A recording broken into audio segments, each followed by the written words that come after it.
I love to go on the internet sometimes, and I like to read sermons from other ministers and other churches. So I know other people go on the internet for much more titillating entertainment, but for me, when my wife knocks on the door, what are you doing in there, honey? And I'm saying, I'm surfing the internet for sermons.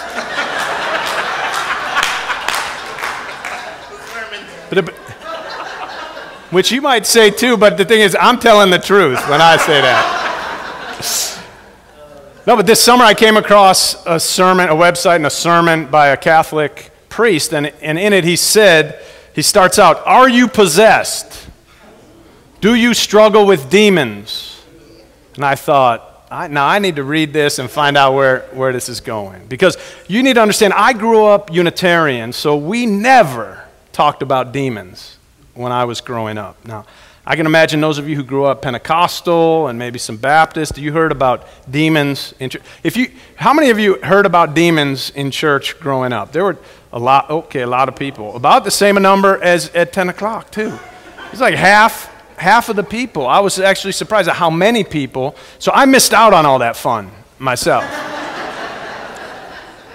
Because we'd have to watch movies and stuff to hear about, to dream about and imagine demons. But in the church where I grew up, we talked about things like nervous breakdowns. That was a language we could understand. We talked about certain people drank too much and went into fits of rage. We'd talk about people becoming depressed and not acting like themselves. We even talked about how greed can overcome a person and make that person do unbelievable, unethical, and heartless things in a quest for more and more and more money. But to call any of these things demons was not part of our vocabulary. Now, it may have been depression, addiction, greed, gluttony, or lust.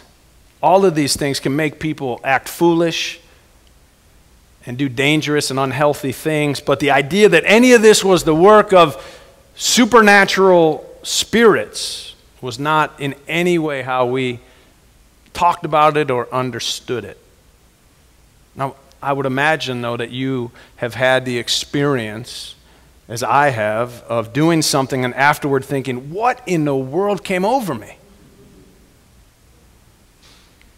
Or is it just me that has that experience? Now, I've seen a few people go into temporary states of insanity trying to prepare to host a party, for example. Have you ever seen that they're working so hard to do everything to make it look like they're somebody they're not, so that all their guests will accept them and think things about them that they think they're supposed to be thought about? And then after the party's over, the realization hits that they've been overcome by some feeling of needing to be accepted that caused them to act kind of loopy. I've watched a man or two or 12 become infatuated by a potential romantic liaison who is not his spouse. And it seems as if he's been placed under some kind of a uncontrollable spell or incantation, and all of a sudden, it's the look of her smile, the smell of her perfume, the way he feels when she's around, and suddenly he's forgotten who he is and what he's about in the world.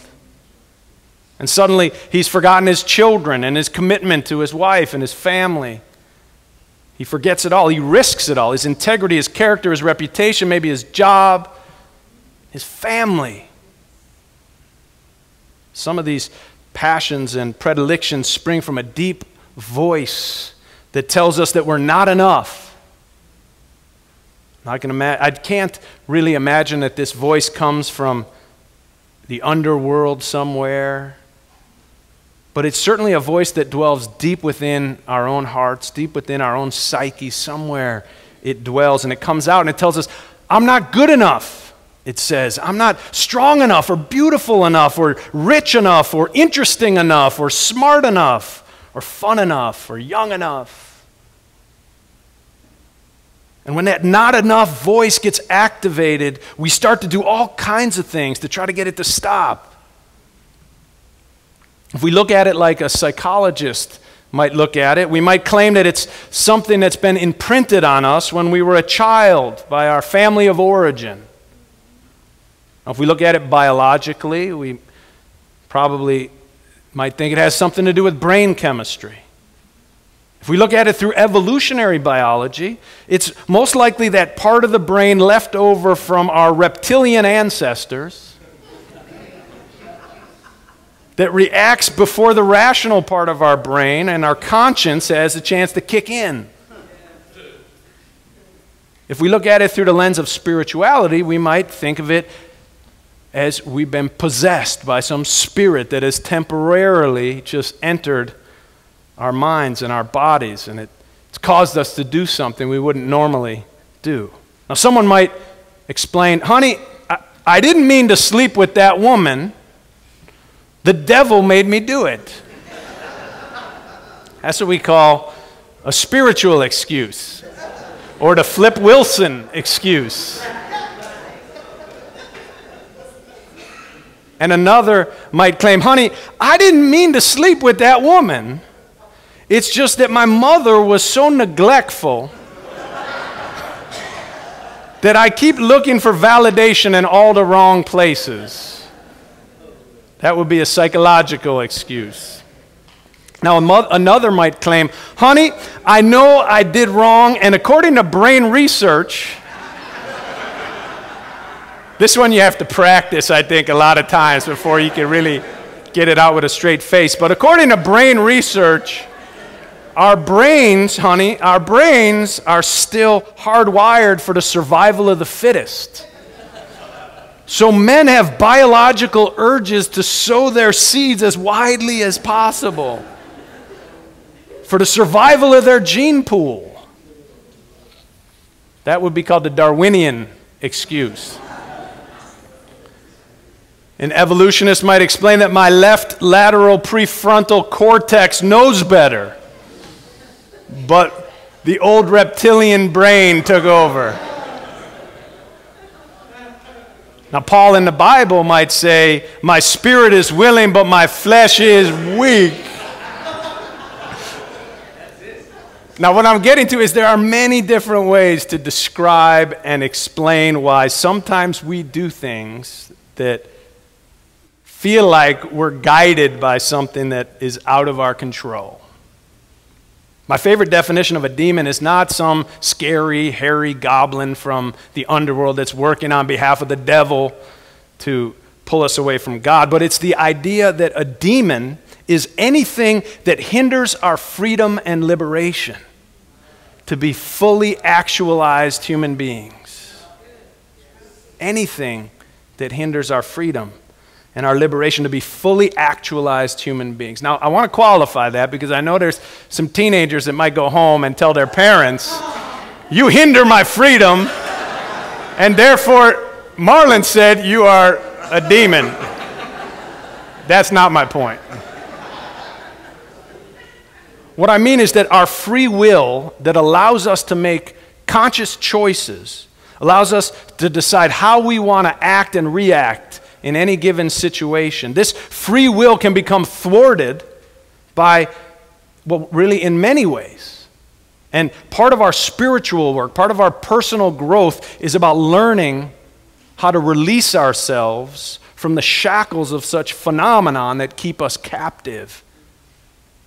I'm defining demons as those stumbling blocks that keep us from being agents of our own free will, that keep us from being fully realized in this one precious, short, beautiful, incredible life that we have.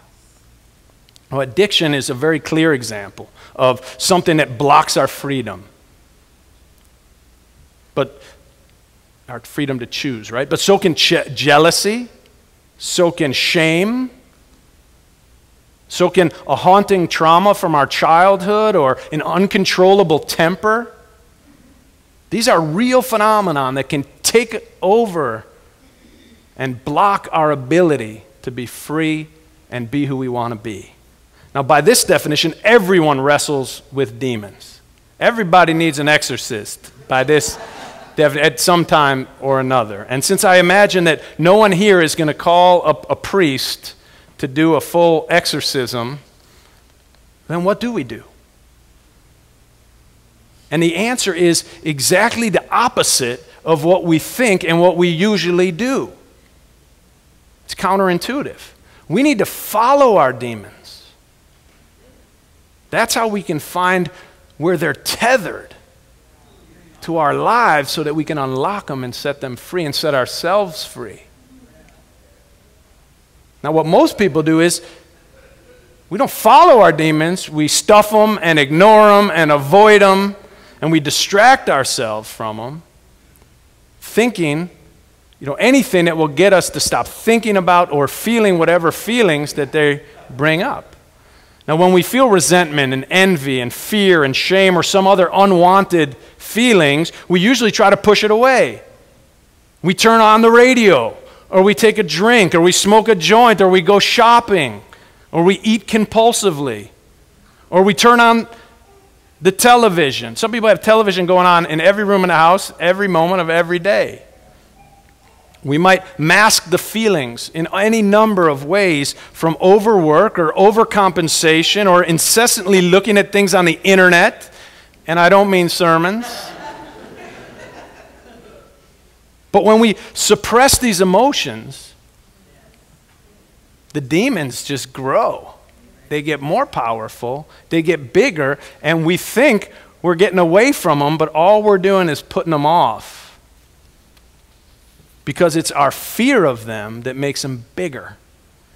And we can suppress our emotions for a while, we can keep these things at bay for a while, but what they do is they go into our subconscious and they're going to come out. And they usually come out in pretty dramatic ways and pretty uncontrollable ways when we're least expecting it. And that's why we need to do what it takes to follow our demons, to bring them into our consciousness. And that helps to diffuse their power and let us set them free and set ourselves free. If you wrestle with the demon of self-hatred, follow it to discover its foundation. That's how you'll find the key to unlock it. And when it'll begin to lose its strength. If you wrestle with the demon of love rarely expressed, I know many people like that. Love's rarely been expressed to them and they wrestle with feeling unlovable. Listen to it. See what it's trying to tell you and teach you. Because if you follow that demon, you'll find how lovable you really are. When we follow our demons, then, and we take them where they're trying to lead us, then we start to control them rather than them controlling us. I'll tell you a story that I've never shared with this congregation before this morning, and it was back at one of the low points of my life back in 2006 after my daughter died. I used to wake up sometimes in the quiet dark of night, when it's so quiet and it's so dark, and I would be haunted by these frightening feelings and thoughts, and I felt like they would just, if I let them go, if I followed the train of thinking, I just get sucked down some deep, cavernous hole, and I wasn't sure I could get back out. And so I would just try to do anything to distract myself, to just kind of let it pass, don't think about it. And it's tough. In the middle of the night, that's when at least for me, my guard is way down. And I'm weak. There's nobody to talk to. Nothing to look at. And so, we all have this inner journey and our outer journey. The outer journey which we share very openly, like right now, and then we have this inner journey that we're on that's ours, and we don't often share that with other people. And there's definitely parts of all of our inner lives that are ours. And this was, for me, the scariest moment on my inner journey. And I decided to share it with a wise elder who I trusted, who I thought could help give me some guidance. And I asked him what to do, and he told me exactly what I didn't want him to tell me to do, and that was, he said, you need to follow You need to just open to it and fall down that hole and just keep free falling if that's what it takes, and just see where it's leading you. I thought, that's crazy talk. That just seemed like it's terrifying.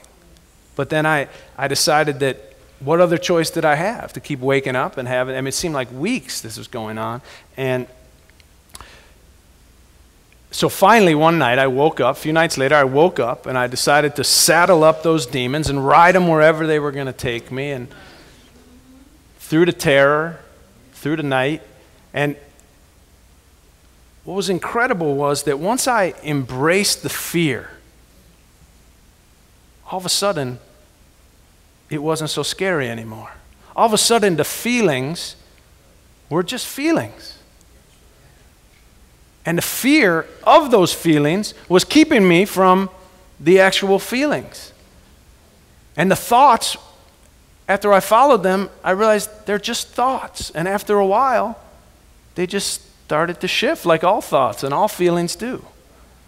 And from that point on, I was never scared. I never woke up with that terror. I had those feelings from time to time. Still the thoughts come back from time to time, but it was never so terrifying, because I was free from the fear that I had put around all that. And it reminded me of when I was a kid. There was a roller coaster in this amusement park by my home. It was a double loop roller coaster, the first of its kind back then. And I wouldn't ride it for years. I was so scared of going upside down. I thought I was going to fall out. And but then once I finally rode it, I thought, this is great. I thought it was fun, and you couldn't get me off the thing. So what I realized, it's the same kind of thing with these fears and these demons, about our emotions, about these unwanted, quote-unquote, feelings that we try to avoid and push away, that actually if we just let them come up, because when we hide them down, that's where we start to become addicted, because now we're starting to drink, and then we're drinking more, and then we're smoking more, and then we're doing whatever we can to stop it, and it takes more and more, and then our lives come unglued, and the demon wins. And so in this case, I felt like I wrestled with my demons, and I won.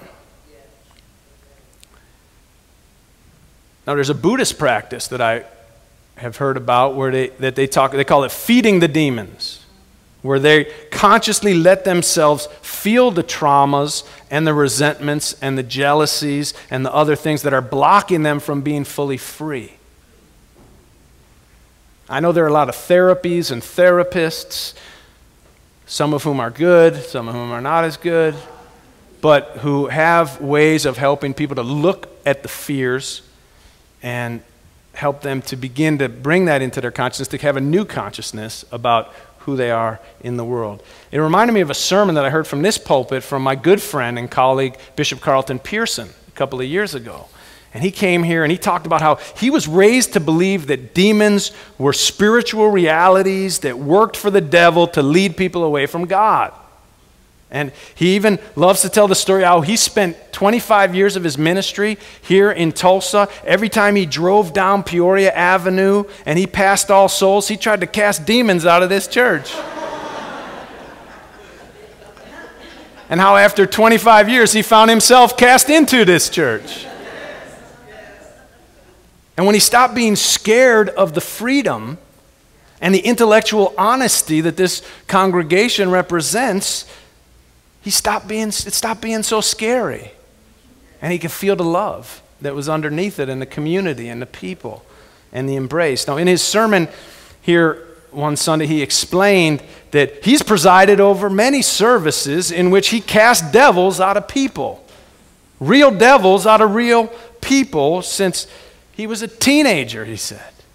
And how everyone hit the floor as soon as the devil came out, and they looked away because they were afraid that the devil might enter them, because everybody had this kind of a fear in the whole community. He said the demon was real and tangible to everyone in the church, he says now, because they created it with their own minds. They believed it was real, and therefore it was real. For them, it was as real as anything else in their lives.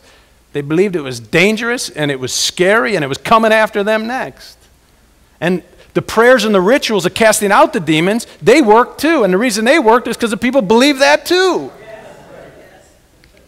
which reminds us that perception is 99% of reality. And many demons are self-created. Many demons are created by our minds, and many come from fear, or at least they start as fear. And when we stop being afraid of them, they lose their power. We stop pushing them away, they stop pushing back. Some demons come from believing in the prejudices and stereotypes that we were raised with. Beliefs that we've created that keep us from being fully free in the world.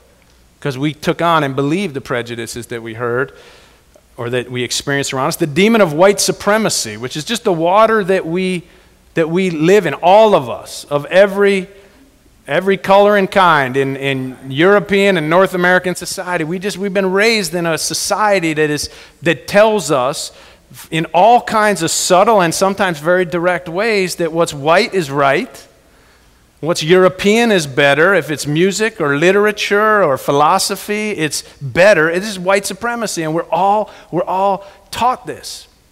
For white folks, it can make us feel arrogant and help us and miss out on so much of the beauty and the cultures and the richness of the world and the people around us. And for different people of color, it can be that taking on that belief that there's something wrong with my hair or my hips or whatever it is, that the stereotypes tell us that we need to exorcise these demons that are in our minds that are keeping us from being fully realized and fully human and alive.